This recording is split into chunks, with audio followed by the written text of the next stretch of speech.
नमस्कार दोस्तों, मैं रोज़गार भारत चैनल से आपका दोस्त और होस्ट दिनेश ग्रोवर बात कर रहा हूँ कि जैसा कि आप सभी जानते हैं कि इस टाइम बीमारियाँ बहुत चल रही हैं। गर्मी, सर्दी और बरसात, डेली बरसात हो रही है, दोपहर को गर्मी होती है, रात को सर्दी होती है। तो इस चक्कर में मतलब बीमारियाँ बहुत हो रही हैं। चिकनगुनिया, डेंगू, मलेरिया, बहुत मच्छर बहुत हैं जिसे कहते हैं। और हॉस्पिटल्स में या डॉक्टर के क्लिनिक्स में भीड़ ही भीड़ है। इतनी भीड़ है कि आप सोच ही नहीं सकते, हर बंदा बीमार है। तो इसके लिए कल मैं भी खुद भी कल डॉक्टर के पास होकर आया हूँ। मैं भी बीमार था, फीवर था। तो देखा काफ़ी भीड़ है, काफ़ी लोग। तो दवाई लेकर आया हूँ और इसी के साथ साथ मैं आयुर्वेद का भी पालन कर रहा हूँ। आयुर्वेद के अनुसार भी अपने दिनचर्या को करता हूँ ताकि इम्यूनिटी स्ट्रांग रहे और बीमारियाँ कम पड़ें।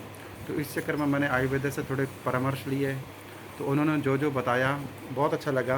उन्होंने जो जो बताया और मैंने तो इम्प्लीमेंट भी कर लिया। आप सभी से गुजारिश है कि आप भी आयुर्वेद को अपने जीवन में ढालिए ताकि आप कम बीमार पड़ें। देखो, बीमार तो हर कोई पड़ता है, बट कम बीमार पड़ें।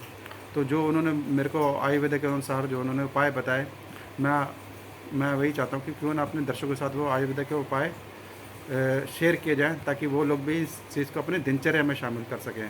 तो सबसे पहले उन्होंने जो मेरे को बताया कि जैसे कि आप सभी जानते हैं ज़िंदगी भागम दौड़ है। ज़िंदगी में हर एक किसी की बहुत परेशानियाँ। तो कुछ लोग हर एक चीज़ कोई फॉलो कर सके, हो सकता है कई लोग फॉलो ना कर सके, बट जितना हो सके लोगों से फॉलो करना चाहिए।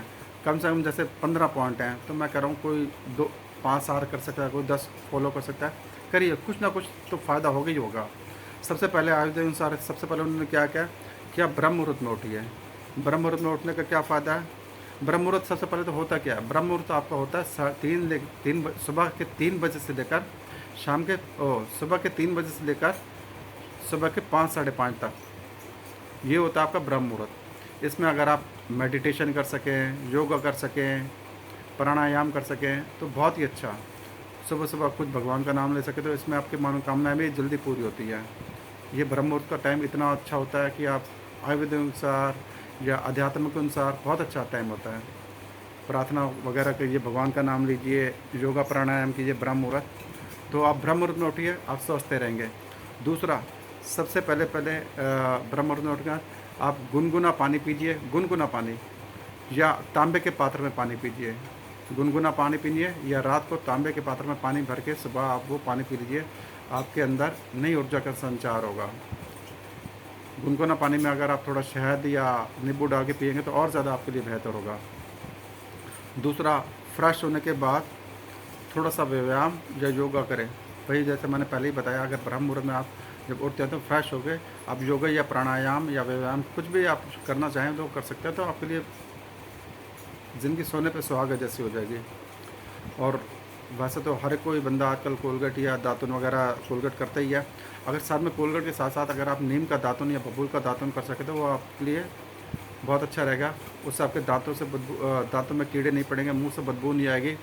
तो ये जो पुराने ज़माने के लोग होते थे क्या करते थे उस टाइम, ये जब कोलगेट या टूथपेस्ट वगैरह नहीं होते थे उस टाइम यही करते थे। नीम के पेड़ के दातुन या बबूल के पेड़ के दातुन नहीं करते थे। जिनके दांत 100-100 सालों तक बूढ़ हो जाते थे लेकिन उनके दांत नहीं करते थे। तो वही है कि अगर आप टूथपेस्ट भी कीजिए, साथ में आप नीम के पेड़ का दातुन या बबूल के पेड़ का दातुन को भी अपनी दिनचर्या में शामिल कर लीजिए, तो बहुत अच्छा रहेगा।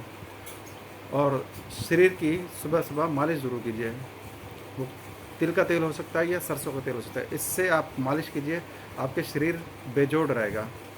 देखिए, ये सब बातें कहने की तो है कि आसान लगती हैं, लेकिन थोड़ा टाइम लगता है। मैं भी नहीं कर पाता कभी कभार, हर एक चीज़ नहीं कर पाते। तो आप शरीर कोशिश करिए, जितना ज़्यादा से ज़्यादा हो सके कोशिश करिए। और स्नान अच्छे से कीजिए। और दिन में 11 से 12 बजे तक आप भोजन कर लीजिए। सुबह का भोजन आप 11 से 12 बजे तक कर लेंगे तो जिससे पाचन शक्ति आपकी बढ़ी रहती है, अच्छी रहती है। जितना देर से करेंगे उतनी पाचन शक्ति आपकी कमज़ोर रहेगी। तो सुबह 11 से लेकर 12 ना से 12:30-1 बजे तक हद से हद आप भोजन कर लीजिए, इससे आपकी पाचन शक्ति अच्छी रहेगी। और दोपहर को थोड़ा भोजन करने के बाद आराम कीजिए और दोपहर के 2 से 4 बजे के बीच थोड़ा सा फलाहार लीजिए। मौसमी फलाहार लीजिए, मतलब जो मौसम के अनुसार फल हैं, चाहे सेब है, चाहे संतरा है, चाहे अनार है, केला वगैरह कुछ भी है तो आप 1 या 2 अगर केले हैं तो 1 आध 2 केले भी ले सकते हैं, सेब है तो ले सकते हैं। मौसमी फलाहार ज़रूर कीजिए, इससे आपकी शरीर की ऊर्जा, आपकी ताकत, इम्यूनिटी बनी रहती है।